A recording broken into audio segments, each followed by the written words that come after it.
Saya jenis kalau macam contoh kalau warna kan, kita ikut tema macam kalau hari ni warna pink, anak pun kena warna pink juga semua. Tak boleh. Kalau macam lain-lain color saya tak boleh macam tak mungkin dah biasa kot. Macam kena matching, jagalah penampilan juga kan. Maknanya kalau berjalan pun tak semestinya hari raya lah. Maknanya kalau keluar berjalan pun memang saya kena matching. Kalau warna hitam, ayah dia pun kena hitam juga. Macam tu.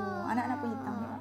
Okey, jadi spend banyak tak? Ataupun Wani ni jenis orang yang suka shopping online je? Sebab bercerita tentang model ni, kita tak boleh nak pakai baju yang sama.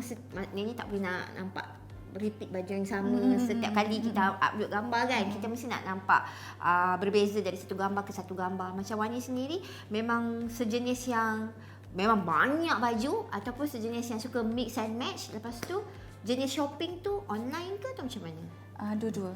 Okey. Kalau saya nampak macam benda tu cantik, berbaloi beli untuk saya pakai apa semua, saya akan belilah.